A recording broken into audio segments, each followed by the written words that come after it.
Radio Tehran, শুরু হচ্ছে বিশ্ব সংবাদ।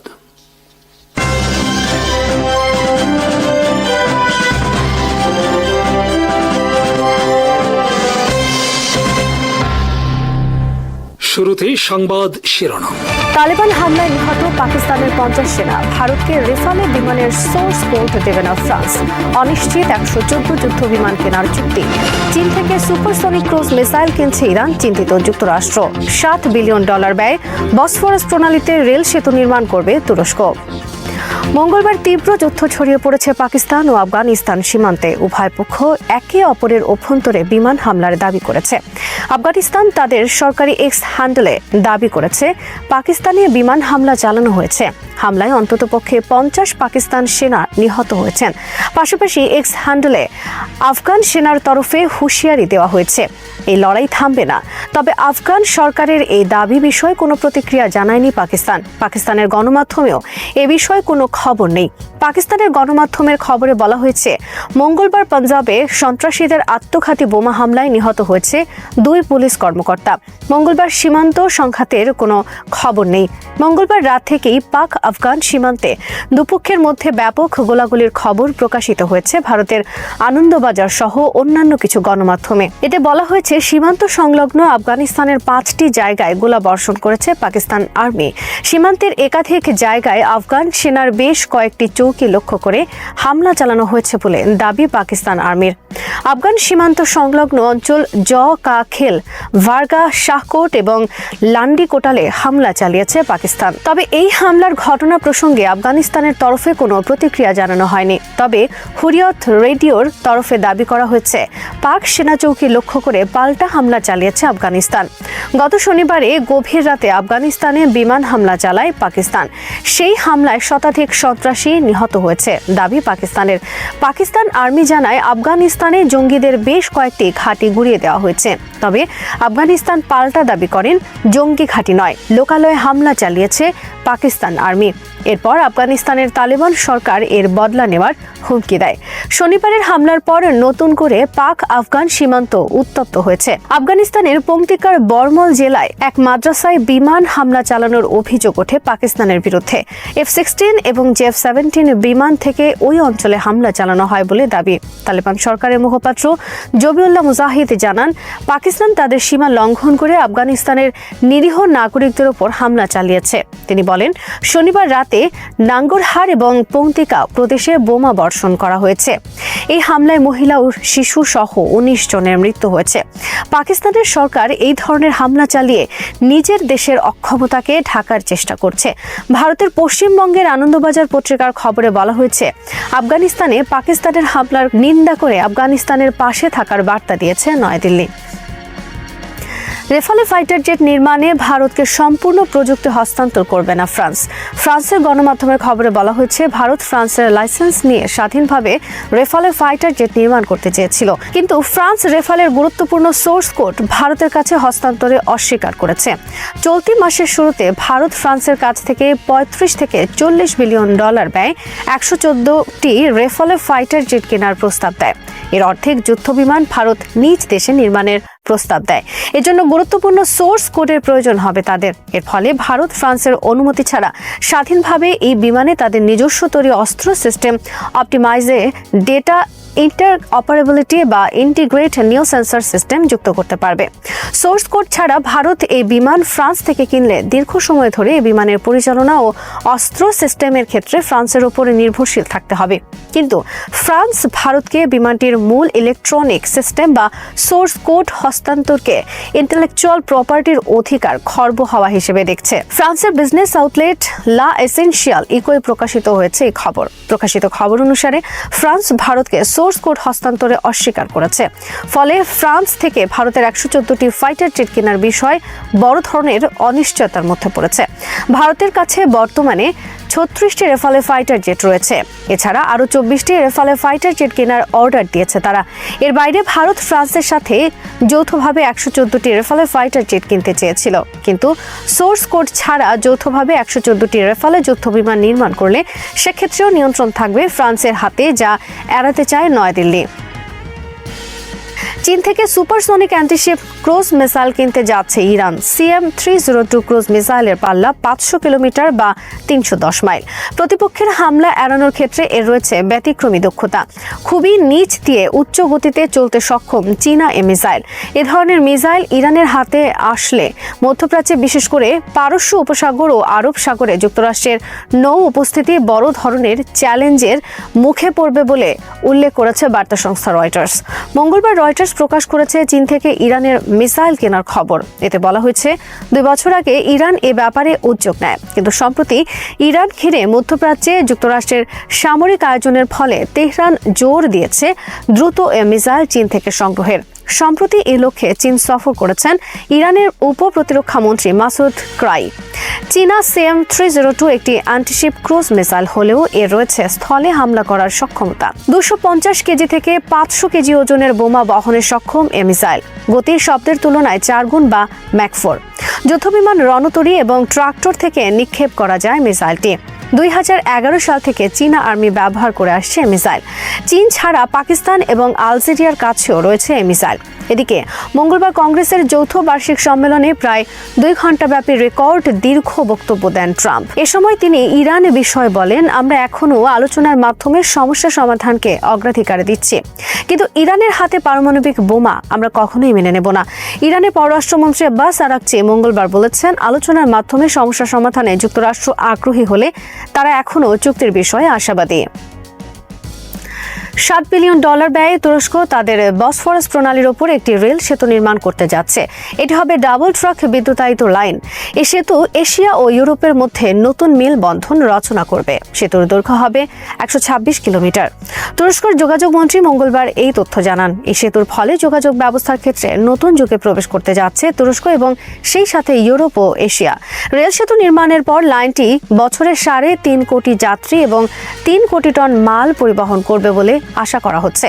নতুন রেল সেতু নির্মাণের জন্য তুরস্ক বিশ্ব ব্যাংক, এশীয় অবকাঠামো বিনিয়োগ ব্যাংক, এশীয় উন্নয়ন ব্যাংক, ইসলামিক উন্নয়ন bank, European bank for reconstruction and development, opaque fund for development সহ 6টি আন্তর্জাতিক আর্থিক প্রতিষ্ঠানের সাথে এই চুক্তিতে সম্মত হয়েছে। বসফরাস প্রণালীর নিচ দিয়ে বর্তমানে রয়েছে মারমারে রেল লাইন এবং উপর দিয়ে রয়েছে ইয়াভুজ সুলতান সেলিম ঝুলন্ত সেতু। বসফরাস প্রণালী হল তুরস্কের ইস্তানবুল শহরের মধ্য দিয়ে প্রবাহিত একটি অত্যন্ত গুরুত্বপূর্ণ এবং সংকীর্ণ প্রাকৃতিক জলপথ, যা কৃষ্ণ সাগর, মারমারা সাগর এবং ভূমধ্য সাগরকে যুক্ত করেছে। এটি এশিয়া ও ইউরোপ মহাদেশের মধ্যকার সীমানা নির্ধারণ করে এবং বিশ্বজুড়ে নৌ চলাচলের জন্য অত্যন্ত গুরুত্বপূর্ণ। এর দৈর্ঘ্য প্রায় 30 কিলোমিটার এবং এটি বিশ্বের একটি অন্যতম প্রধান বাণিজ্যিক পথ। হাইপারসনিক ক্ষেপণাস্ত্র প্রযুক্তির দ্রুত অগ্রগতির ফলে বৈশ্বিক নিরাপত্তা কাঠামো এক নতুন বাস্তবতার মুখোমুখি হয়েছে এবং এই পরিবর্তিত বাস্তবতায় জাপান তাদের প্রতিরক্ষা কৌশল পুনর্গঠন করে এক নতুন যুগে প্রবেশ করছে। সাম্প্রতিক সময়ে টোকিও যে উন্নত টাইপ 032 স্যাম কাই ভূমি থেকে আকাশে নিক্ষেপযোগ্য ক্ষেপণাস্ত্র ব্যবস্থার ব্যাপক উৎপাদনের সিদ্ধান্ত নিয়েছে তা কেবল একটি সামরিক প্রকল্প নয়, বরং এটি জাপানের দীর্ঘমেয়াদী প্রতিরক্ষা রূপকল্প, আঞ্চলিক কৌশলগত ভারসাম্য এবং প্রযুক্তিগত সক্ষমতার সমন্বিত প্রকাশ। এশিয়া প্যাসিফিক অঞ্চলে ক্রমবর্ধমানের সামরিক প্রতিযোগিতা, বিশেষ করে হাইপারসনিক অস্ত্রের আবির্ভাব প্রচলিত ক্ষেপণাস্ত্র প্রতিরক্ষা ব্যবস্থাকে চ্যালেঞ্জের মুখে ফেলছে। হাইপারসনিক ক্ষেপণাস্ত্র শব্দের 5 গুণ বা তার বেশি গতিতে চলতে সক্ষম এবং এগুলো কেবল দ্রুত গতির নয়, বরং গতিপথ পরিবর্তনের ক্ষমতার কারণে প্রচলিত রাডার ও ইন্টারসেপ্টর ব্যবস্থার জন্য অত্যন্ত কঠিন লক্ষ্যবস্তু। এই প্রেক্ষাপটে জাপানের নতুন স্যাম কাই সিস্টেমকে দেখা হচ্ছে একটি কৌশলগত প্রতিরোধমূলক ঢাল হিসেবে, যা ভবিষ্যৎ যুদ্ধক্ষেত্রের বাস্তবতার সাথে সামঞ্জস্যপূর্ণ। জাপানের প্রতিরক্ষা নীতির ঐতিহাসিক প্রেক্ষাপট বিবেচনা করলে বোঝা যায়, দ্বিতীয় বিশ্বযুদ্ধ পরবর্তী সাংবিধানিক সীমাবদ্ধতার মধ্যে থেকেও দেশটি ধীরে ধীরে একটি উচ্চ প্রযুক্তি নির্ভর আত্মরক্ষামূলক সামরিক কাঠামো গড়ে তুলেছে। শান্তিবাদী সংবিধানের 9 নম্বর অনুচ্ছেদ সত্ত্বেও জাপান আত্মরক্ষার অধিকার বজায় রেখেছে এবং সেই লক্ষ্যে প্রযুক্তিগত উৎকর্ষের মাধ্যমে প্রতিরক্ষা সক্ষমতা বৃদ্ধি করেছে। বর্তমান সময়ে আঞ্চলিক হুমকি ও শক্তির ভারসাম্যের পরিবর্তন জাপানকে আরও সক্রিয় ও প্রোঅ্যাক্টিভ প্রতিরক্ষা কৌশল গ্রহণে উদ্বুদ্ধ করেছে। বিশেষ করে চীন ও উত্তর কোরিয়া এর ক্ষেপণাস্ত্র কর্মসূচি এবং হাইপারসনিক প্রযুক্তির উন্নয়ন টোকিও নিরাপত্তা বিশ্লেষকদের গভীরভাবে উদ্বিগ্ন করেছে। চীনের DF-17 হাইপারসনিক গ্লাইড ভেহিকল এবং উত্তর কোরিয়ার পরীক্ষামূলক হাইপারসনিক ক্ষেপণাস্ত্রগুলো প্রমাণ করেছে যে আকাশ প্রতিরক্ষা ব্যবস্থাকে আর শুধু ব্যালিস্টিক ট্র্যাজেক্টরি নির্ভর হুমকির কথা মাথায় রেখে পরিকল্পনা করা যাবে না। টাইপ 3 চু স্যাম মূলত জাপানের স্থলভিত্তিক মধ্যপাল্লার আকাশ প্রতিরক্ষা ব্যবস্থার একটি গুরুত্বপূর্ণ অংশ, যা জাপান গ্রাউন্ড সেলফ ডিফেন্স ফোর্সের জন্য তৈরি করা হয়েছিল। চু স্যাম শব্দটি মিডিয়াম রেঞ্জ বা সারফেস টু এয়ার মিসাইলের সংক্ষিপ্ত রূপ। এর উন্নত সংস্করণ কাই যুক্ত হওয়ায় বোঝা যায় যে এটি পূর্ববর্তী সংস্করণের তুলনায় উন্নত রাডার, উন্নত শিকার প্রযুক্তি এবং অধিক প্রতিক্রিয়া গতিসম্পন্ন ইন্টারসেপ্টর সমন্বিত। এই সিস্টেমের উন্নয়নে গুরুত্বপূর্ণ ভূমিকা পালন করেছে মিৎসুবিশি হেভি ইন্ডাস্ট্রিজ, যা জাপানের অন্যতম প্রধান প্রতিরক্ষা ঠিকাদার এবং বহু বছর ধরে দেশটির ক্ষেপণাস্ত্র ও এয়ার ডিফেন্স প্রযুক্তির উন্নয়নে কাজ করছে। উন্নত sensor fusion, multi layered command and control এবং নেটওয়ার্ক কেন্দ্রিক যুদ্ধ সক্ষমতার সাথে চু স্যাম কাই এক ধরনের ইন্টিগ্রেটেড শিল্ড হিসেবে কাজ করবে বলে প্রত্যাশা করা হচ্ছে। হাইপারসনিক হুমকির মোকাবেলায় প্রযুক্তিগত চ্যালেঞ্জগুলো অত্যন্ত জটিল। হাইপারসনিক গ্লাইড ভেহিকেলগুলো বায়ুমণ্ডলের নিম্ন স্তরে উচ্চ গতিতে চলাচল করে এবং অনির্দেশ্যভাবে গতিপথ পরিবর্তন করতে পারে। ফলে প্রচলিত ব্যালিস্টিক মিসাইল ডিফেন্স রাডার, যা মূলত উচ্চ আকাশে ধনুকাকৃতির ট্রাজেক্টরি অনুসরণকারী ক্ষেপণাস্ত্র শনাক্তে অভ্যস্ত, সেগুলো কার্যকরভাবে হাইপারসনিক হুমকি ট্র্যাক করতে পারে না। চু স্যাম কাই সিস্টেমে উন্নত active electronically scanned array radar ব্যবহারের মাধ্যমে দ্রুত ও নির্ভুল লক্ষ্য শনাক্তকরণ সম্ভব হচ্ছে বলে ধারণা করা হয়। পাশাপাশি উন্নত ডাটা লিঙ্ক ও কমান্ড সিস্টেমের মাধ্যমে একাধিক ব্যাটারি সমন্বিতভাবে কাজ করতে পারবে, যা হাইপারসনিক লক্ষ্যবস্তুকে বহু দিক থেকে ঘিরে ফেলার কৌশলকে কার্যকর করবে। জাপানের সামগ্রিক ক্ষেপণাস্ত্র প্রতিরক্ষা কাঠামো ইতিমধ্যে বহু স্তর বিশিষ্ট। সমুদ্রভিত্তিক এজিস ডেস্ট্রয়ার, স্থলভিত্তিক প্যাট্রিয়ট সিস্টেম এবং আকাশভিত্তিক সতর্কীকরণ ব্যবস্থার সমন্বয়ে একটি সমন্বিত শিল্ড তৈরি হয়েছে। এই কাঠামোয় চু স্যাম কাই একটি গুরুত্বপূর্ণ মধ্যস্তরীয় প্রতিরক্ষা উপাদান হিসাবে যুক্ত হবে। এর মাধ্যমে নিম্ন ও মধ্য উচ্চতায় প্রবেশকারী লক্ষ্যবস্তু ধ্বংস করা সম্ভব হবে, যা উচ্চ স্তরে ব্যর্থ হওয়া ইন্টারসেপ্টরের ক্ষেত্রে একটি দ্বিতীয় প্রতিরোধ স্তর তৈরি করবে। ফলে সামগ্রিকভাবে প্রতিরক্ষা ব্যবস্থার স্থিতিস্থাপকতা বৃদ্ধি পাবে। এই সিদ্ধান্তের আরেকটি গুরুত্বপূর্ণ দিক হল জাপানের সামরিক শিল্পের পুনরুত্থান। দীর্ঘদিন ধরে দেশটি প্রতিরক্ষা প্রযুক্তিতে উচ্চমান বজায় রাখলেও রপ্তানি সীমাবদ্ধতা এবং রাজনৈতিক সংযমের কারণে শিল্প খাতের পূর্ণ সম্ভাবনা বাস্তবায়িত হয়নি। সাম্প্রতিক বছরগুলোতে প্রতিরক্ষা সরঞ্জাম রপ্তানির নীতিমালায় কিছু শিথিলতা আনা হয়েছে এবং উন্নত প্রযুক্তি উন্নয়ন ও উৎপাদনের মাধ্যমে জাপান বৈশ্বিক প্রতিরক্ষা বাজারেও নিজেদের অবস্থান শক্তিশালী করতে চায়। চু স্যাম কাই এর ব্যাপক উৎপাদন স্থানীয় শিল্প ও সরবরাহ শৃঙ্খলাকে সক্রিয় করবে, কর্মসংস্থান সৃষ্টি করবে এবং প্রযুক্তিগত গবেষণা ও উন্নয়নকে আরও গতিশীল করবে।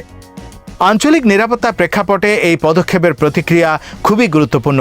এশিয়া প্যাসিফিক অঞ্চলে ইতিমধ্যে একটি কৌশলগত প্রতিযোগিতার কেন্দ্রবিন্দুতে পরিণত হয়েছে। চীন দক্ষিণ ও পূর্ব চীন সাগরে সামরিক উপস্থিতি বৃদ্ধি করেছে।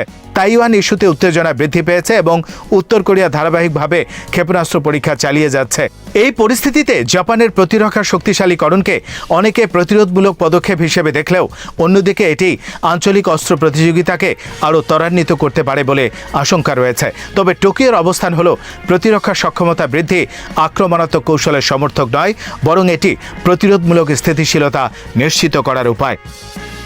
জাপান ও যুক্তরাষ্ট্রের নিরাপত্তা জোট এই প্রেক্ষাপটে বিশেষ গুরুত্ব বহন করে। মার্কিন বাহিনী জাপানে অবস্থান করছে এবং যৌথ মহড়া ও প্রযুক্তিগত সহযোগিতা দুই দেশের প্রতিরক্ষা সম্পর্ককে গভীর করেছে।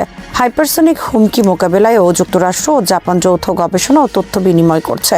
চু স্যাম কাই সিস্টেম ভবিষ্যতে যুক্তরাষ্ট্রের অন্যান্য প্রতিরক্ষা ব্যবস্থার সাথে আন্তঃসংযোগ স্থাপন করতে পারলে এটি বিস্তৃত ইন্টিগ্রেটেড ডিফেন্স নেটওয়ার্ক তৈরি হবে, যা আঞ্চলিক মিত্রদের মধ্যেও সমন্বয় জোরদার করবে। 2030 সালের মধ্যে পূর্ণ সক্ষমতায় পৌঁছানোর যে লক্ষ্য নির্ধারণ করা হয়েছে তা কেবল উৎপাদন নয়, বরং প্রশিক্ষণ, মোতায়েন, নেটওয়ার্ক ইন্টিগ্রেশন এবং অপারেশনাল পরীক্ষার সমন্বিত প্রক্রিয়ার সাথে যুক্ত। একটি আধুনিক আকাশ প্রতিরক্ষা ব্যবস্থা কেবল ক্ষেপণাস্ত্র নয়, এটি সেন্সর, কমান্ড সেন্টার, যোগাযোগ ব্যবস্থা এবং মানব সম্পদের দক্ষতার সমষ্টি। সুতরাং পূর্ণ সক্ষমতা অর্জনের অর্থ হল সিস্টেমটি বাস্তব যুদ্ধ পরিস্থিতিতে দ্রুত সিদ্ধান্ত গ্রহণ ও সমন্বিত প্রতিক্রিয়া প্রদানে সক্ষম হওয়া। বিশ্লেষকরা মনে করছেন সু স্যাম কাই জাপানের প্রতিরক্ষা নীতিতে একটি গুরুত্বপূর্ণ প্রতীকী পরিবর্তনের ইঙ্গিত বহন করে। অতীতে জাপান মূলত সীমিত পরিসরে প্রতিরক্ষা আপগ্রেড করলেও এখন তারা ভবিষ্যৎ প্রযুক্তির সাথে তাল মিলিয়ে সক্রিয়ভাবে বিনিয়োগ করছে। হাইপারসনিক যুগে প্রবেশ মানে কেবল গতির সাথে প্রতিযোগিতা নয়, বরং তথ্য, কৃত্রিম বুদ্ধিমত্তা, রিয়েল টাইম ডেটা প্রসেসিং এবং নেটওয়ার্ক কেন্দ্রিক সমন্বয়ের সাথে প্রতিযোগিতা। এই বাস্তবতায় চু স্যাম কাই একটি প্রযুক্তিগত প্ল্যাটফর্ম যা ভবিষ্যতে আরও উন্নত সংস্করণে রূপান্তরিত হতে পারে। সবশেষে বলা যায়, জাপানের এই পদক্ষেপ একদিকে যেমন আঞ্চলিক প্রতিরোধ ক্ষমতা জোরদার করবে, অন্যদিকে এটি সামরিক প্রযুক্তির এক নতুন প্রতিযোগিতার প্রতিফলন। হাইপারসনিক ক্ষেপণাস্ত্রের যুগে প্রতিরক্ষা আর স্থির নয়, এটি গতিশীল, অভিযোজনশীল এবং প্রযুক্তি নির্ভর। টাইপ 03 চু স্যাম কাই এর ব্যাপক উৎপাদন সেই অভিযোজনেরই প্রতিফলন, যা জাপানকে ভবিষ্যৎ নিরাপত্তা চ্যালেঞ্জ মোকাবেলায় প্রস্তুত করছে। 2030 সালের মধ্যে এই সিস্টেম পূর্ণ সক্ষমতায় পৌঁছালে এশিয়া প্যাসিফিক অঞ্চলে শক্তির ভারসাম্যে এর প্রভাব সুস্পষ্ট হবে এবং জাপান তাদের আকাশ সীমা রক্ষায় আরও আত্মবিশ্বাসী অবস্থানে দাঁড়াবে। ইসরায়েলের প্রধানমন্ত্রী বেঞ্জামিন নেতানিয়াহু সাম্প্রতিক এক ঘোষণায় জানিয়েছেন, মধ্যপ্রাচ্যকে ঘিরে বা মধ্যপ্রাচ্যের অভ্যন্তরে তিনি এমন এক আঞ্চলিক জোট কাঠামো গড়ে তুলতে চান যা তথাকথিত রেডিক্যাল অক্ষ বা উগ্রপন্থী শক্তিগুলোর মোকাবেলায় সমন্বিত ভূমিকা রাখবে। তার ভাষায়, এটি হবে এমন একটি হেক্সাগন বা ষড়ভুজ জোট ব্যবস্থা যেখানে ইসরায়েলের সঙ্গে মতাদর্শগত ও কৌশলগতভাবে সাদৃশ্যপূর্ণ দেশগুলো একত্র হবে। এই ঘোষণার প্রেক্ষাপটে তিনি ভারতের প্রধানমন্ত্রী নরেন্দ্র মোদীর আসন্ন ইসরায়েল সফরের কথা উল্লেখ করেন এবং বলেন, ভারত এই একই দৃষ্টিভঙ্গির রাষ্ট্রসমূহের অক্ষ এর অংশ হবে। নেতানিয়াহু আরও উল্লেখ করেন গ্রিস ও সাইপ্রাসের কথা এবং আরও কয়েকটি আরব, আফ্রিকান ও এশীয় দেশ এতে যুক্ত হতে পারে। এই ঘোষণার রাজনৈতিক ও কৌশলগত তাৎপর্য বিশ্লেষণ করতে হলে প্রথমেই দেখতে হয় ইসরায়েলের বর্তমান আঞ্চলিক বাস্তবতা কি। গাজায় চলমান যুদ্ধ, যার নেতৃত্ব দিচ্ছেন বেঞ্জামিন নেতানিয়াহু, আন্তর্জাতিক অঙ্গনে ইসরায়েলকে একদিকে যেমন নিরাপত্তা সংকটের মুখে ফেলেছে, অন্যদিকে কূটনৈতিক বিচ্ছিন্নতার ঝুঁকিও বাড়িয়েছে। নেতানিয়াহু আন্তর্জাতিক অপরাধ আদালতে যুদ্ধাপরাধের অভিযোগে অভিযুক্ত এবং এই আইনি চাপ তার ব্যক্তিগত ও রাজনৈতিক অবস্থানকে জটিল করে তুলেছে। ফলে একটি নতুন আঞ্চলিক জোটের ধারণা তার জন্য কেবল কৌশলগত নিরাপত্তা নয়, বরং কূটনৈতিক বৈধতা পুনর্গঠনের প্রচেষ্টাও হতে পারে। নেতানিয়াহু যে রেডিক্যাল শিয়া অক্ষ ও উদীয়মান র্যাডিক্যাল সুন্নি অক্ষের কথা বলেছেন তা মূলত ইরান কেন্দ্রিক জোট ও কিছু সুন্নি ইসলামপন্থী রাজনৈতিক শক্তির দিকে ইঙ্গিত করে।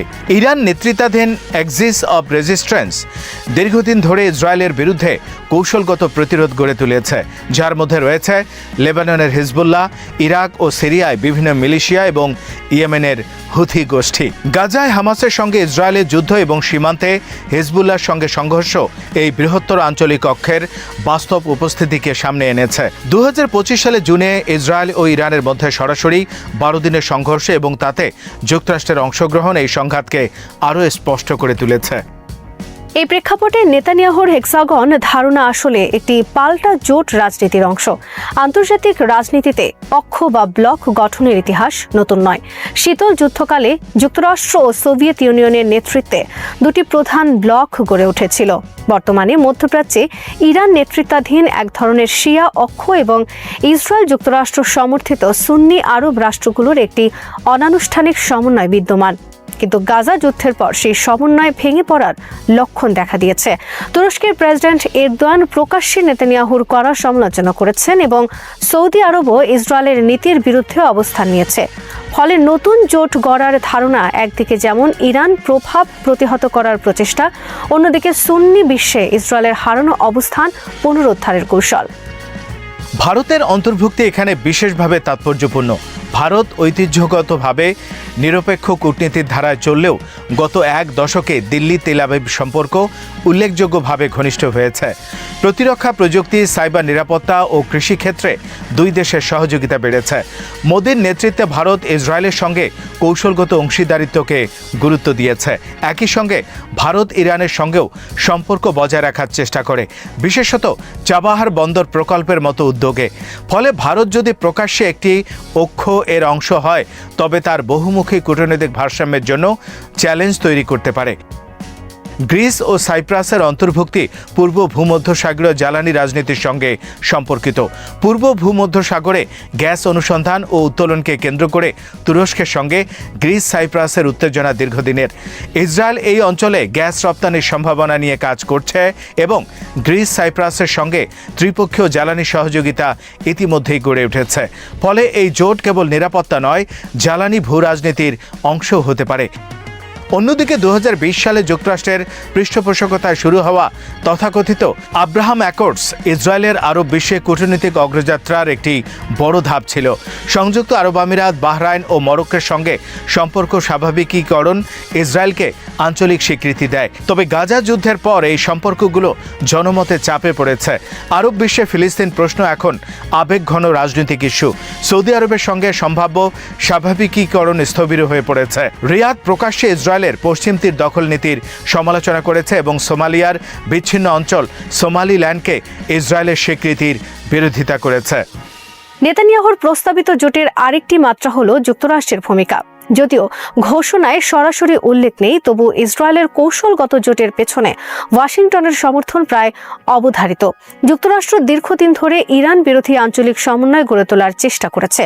তবে মধ্যপ্রাচ্যে মার্কিন প্রভাব আগের তুলনায় কমেছে এবং চীন রাশিয়ার ক্রমবর্ধমান সম্পৃক্ততা নতুন বাস্তবতা তৈরি করেছে। এই প্রেক্ষাপটে ইসরায়েলের উদ্যোগ হয়তো যুক্তরাষ্ট্রকে পুনরায় সক্রিয় ভূমিকা নিতে উৎসাহিত করতে পারে। তবে এই জোট বাস্তবায়নের পথে বেশ কিছু বাধা রয়েছে।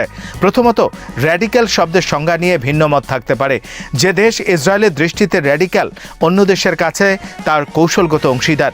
দ্বিতীয়ত, গাজা যুদ্ধের মানবিক সংকট আন্তর্জাতিক জনমতকে প্রভাবিত করেছে। ইউরোপ ও এশিয়ার অনেক দেশে ইসরায়েলি নীতির সমালোচনা বেড়েছে। ফলে প্রকাশ্যে একটি সামরিক বা কৌশলগত অক্ষের অংশ হওয়া কিছু দেশের জন্য রাজনৈতিকভাবে ঝুঁকিপূর্ণ হতে পারে। এছাড়া ইসরায়েলের অভ্যন্তরীণ রাজনীতিও বিবেচ্য। নেতানিয়াহু দীর্ঘদিন ধরে ক্ষমতায় থাকলেও তার বিরুদ্ধে দুর্নীতির অভিযোগ, বিচারিক সংস্কার নিয়ে বিতর্ক এবং নিরাপত্তা ব্যর্থতার প্রশ্ন রয়েছে। একটি শক্তিশালী আঞ্চলিক জোটের ঘোষণা অভ্যন্তরীণ রাজনৈতিক সমর্থন জোগাড়ের কৌশল হিসেবেও দেখা যেতে পারে। নিরাপত্তা ঝুঁকির প্রেক্ষাপটে জাতীয়তাবাদী অবস্থান ভোটারদের কাছে গ্রহণযোগ্যতা বাড়াতে পারে। মধ্যপ্রাচ্যের বৃহত্তর রাজনৈতিক চিত্রে এই জোট ধারণা নতুন এক ব্লক রাজনীতির ইঙ্গিত দেয়। ইরান সৌদি পুনর্মিলন, যা চীনের মধ্যস্থতায় হয়েছিল, ইতিমধ্যে এই অঞ্চলে সমীকরণ বদলে গিয়েছে। যদি ইসরায়েল, ভারত, গ্রিস, সাইপ্রাস, আরব রাষ্ট্রগুলোর সমন্বয়ে একটি নতুন অক্ষ গড়ে তোলে, তবে তা ইরান সমর্থিত শক্তিগুলোর সঙ্গে সরাসরি প্রতিযোগিতায় নামবে। এতে সংঘাতের ঝুঁকি যেমন বাড়বে, তেমনি প্রতিরোধের ভারসাম্য তৈরি হতে পারে। অর্থনৈতিক দিক থেকেও এই জোট গুরুত্বপূর্ণ হতে পারে। প্রযুক্তি, প্রতিরক্ষা, সাইবার নিরাপত্তা, জ্বালানি ও অবকাঠামো বিনিয়োগের সমন্বয় ঘটলে একটি শক্তিশালী অর্থনৈতিক নেটওয়ার্ক তৈরি হতে পারে। ভারত ও ইসরায়েলের প্রযুক্তিগত সহযোগিতা, গ্রিস সাইপ্রাসের জ্বালানি সম্ভাবনা এবং উপসাগরীয় দেশের বিনিয়োগ ক্ষমতা মিলিয়ে একটি বহুমাত্রিক অংশীদারিত্ব সম্ভব। তবে ফিলিস্তিন প্রশ্ন সমাধান ছাড়া ইসরায়েলের আঞ্চলিক গ্রহণযোগ্যতা সীমিত থাকবে। গাজায় যুদ্ধ এবং পশ্চিম তীরে দখলনীতি চলমান থাকলে যে কোনো জোটই জনমতের চাপে দুর্বল হতে পারে। আরব রাষ্ট্রগুলো তাদের অভ্যন্তরীণ জনমত উপেক্ষা করে দীর্ঘমেয়াদে ইসরায়েলের সঙ্গে প্রকাশ্যে নিরাপত্তা জোটে থাকতে পারবে কিনা তা অনিশ্চিত। সব মিলিয়ে নেতানিয়াহুর ঘোষিত হেক্সাগন ধারণা মধ্যপ্রাচ্যের জটিল ভূ রাজনীতিতে এক নতুন অধ্যায়ের সূচনা করতে পারে। এটি একদিকে ইরান নেতৃত্বাধীন অক্ষের মোকাবেলা, অন্যদিকে ইসরায়েলের কূটনৈতিক অবস্থান পুনর্গঠন এবং যুক্তরাষ্ট্র সমর্থিত আঞ্চলিক স্থিতাবস্থার পুনঃপ্রতিষ্ঠার প্রচেষ্টা। তবে বাস্তবায়ন নির্ভর করবে অংশীদার দেশগুলোর রাজনৈতিক সদিচ্ছা, আঞ্চলিক সংঘাতের গতি প্রকৃতি এবং ফিলিস্তিন ইস্যুতে অগ্রগতির ওপর। যদি এই জোট কেবল নিরাপত্তা নয়, অর্থনৈতিক অর্থনৈতিক ও রাজনৈতিক সমন্বয়ের একটি বিস্তৃত কাঠামোতে রূপ নেয়, তবে তা মধ্যপ্রাচ্যের শক্তির ভারসাম্যে দীর্ঘমেয়াদী প্রভাব ফেলতে পারে। কিন্তু এটি যদি কেবল প্রতিরোধমূলক সামরিক অক্ষ হিসেবে সীমাবদ্ধ থাকে, তবে তা সংঘাতকে আরও তীব্র করার ঝুঁকিও বয়ে আনতে পারে। শ্রোতা বন্ধুরা, বিশ্ব সংবাদে এই ছিল আমাদের সর্বশেষ আয়োজন। সঙ্গে থাকার জন্য আপনাদের সবাইকে অসংখ্য ধন্যবাদ।